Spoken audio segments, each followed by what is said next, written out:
Audio Jungle.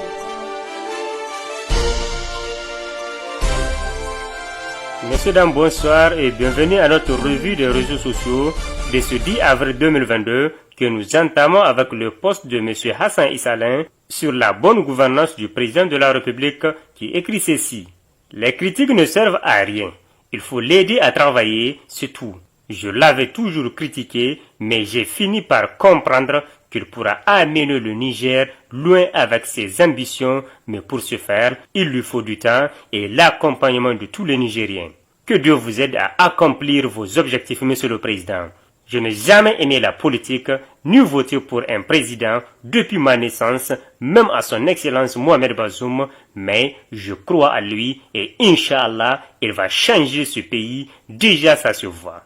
Ceux qui parlent de l'insécurité, avant son arrivée, quelle était la situation à Difa et un peu à Tilaberi, notamment en Zourou, mais alhamdulillah, on ne peut pas dire que tout est changé, mais quand même, un grand progrès a été enregistré. Dans le domaine de l'éducation, des grosses réalisations sont en cours, rien que ce que j'ai vu à l'université Abdou Moumouni et no comment, comme disent les Anglais. Qu'Allah bénisse le Niger et l'ensemble des Nigériens. Son Excellence, travaillez seulement, comme moi, les gens finiront par comprendre ce que vous voulez pour ce pays.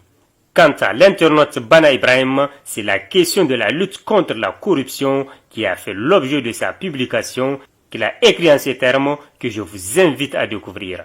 Comme je l'ai dit, l'un des piliers du développement reste la bonne gouvernance et la lutte contre les mauvaises pratiques corruptives qui est au plus haut sommet de l'État. Je me dois de reconnaître qu'avec l'avènement du gouvernement actuel, les lignes ont commencé à bouger.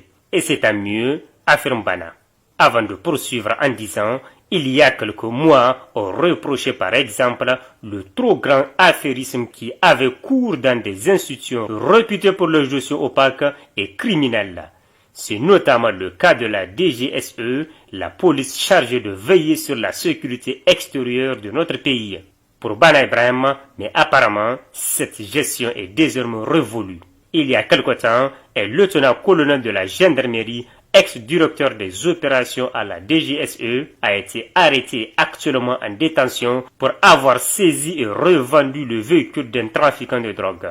Et dans la même structure, 4 agents sont à la prison civile de Niamey suite à la mort du caporal-chef Mansour, selon Bana Ibrahim. Il conclut en disant « C'est ainsi qu'on construit un État crédible ».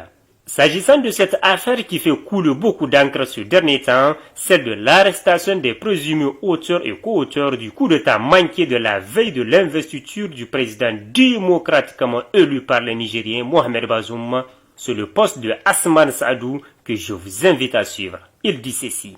Ceux qui avaient voulu remuer terre et ciel pour véhiculer l'idée que c'était un montage ont encore une fois toute la matière pour mesurer combien leurs élucubrations n'ont aucun effet sur le déroulement de l'enquête pour la manifestation de toute la vérité.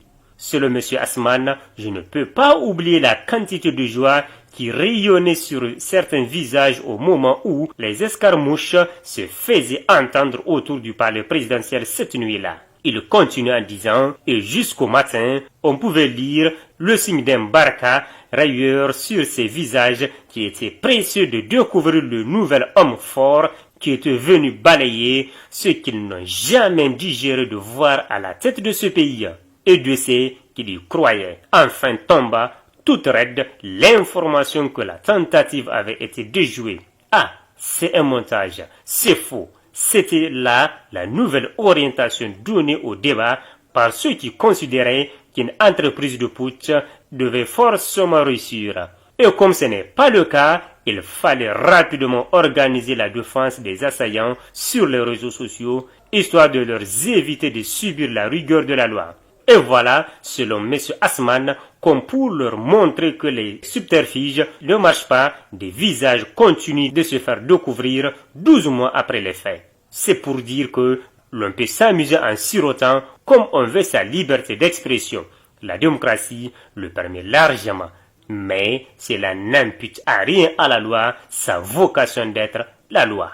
Terminons avec le poste de M. Abdul Razak Moussa qui qui s'est apaisanti sur la valeur de nos mœurs. Il dit ceci: le taux de divorce dans les sociétés occidentales, par exemple aux États-Unis, il est à 52%. En France, il est à 51%. Et la femme est à l'origine de la demande de 4 sur 5 des divorces. Et la durée moyenne de vie de couple est de 5 à 9 ans. Et c'est là, sans doute à raison surtout de leur civilisation moderne qui, au nom de l'égalité, place 2 chefs dans un même foyer. C'est là la particularité de l'islam qui vise l'équilibre en toutes choses. C'est le cas dans un foyer, il donne l'autorité à l'homme et en revanche, il lui fait l'obligation de protéger la femme et de la prendre en charge. Parce que 2 chefs ne peuvent pas cohabiter dans la paix, écrit M. Abdel Razak, et il poursuit en disant: un pays qui a 2 présidents avec les mêmes forces ne peut pas connaître l'ordre public pendant longtemps parce que chez les humains, l'orgueil finira par prendre le dessus. En islam, la femme est une reine qu'il faut respecter, rendre heureuse, une prunelle qu'il faut protéger, s'en occuper soigneusement et éloigner de toute tristesse, une princesse à qui il faut donner l'attention, la satisfaction, l'affection qu'elle a besoin et qu'il faut surtout aimer fort. Alors mes très chères petites sœurs, n'écoutez pas ceux qui cherchent à détruire nos mœurs en important d'autres cultures qui font déjà des dégâts. Il conclut en disant: aucun homme ne vous donnerait le respect et le bonheur qu'il faut si vous vous mesurez à lui. C'est ça la vérité. Au revoir et à la prochaine, Inch'Allah.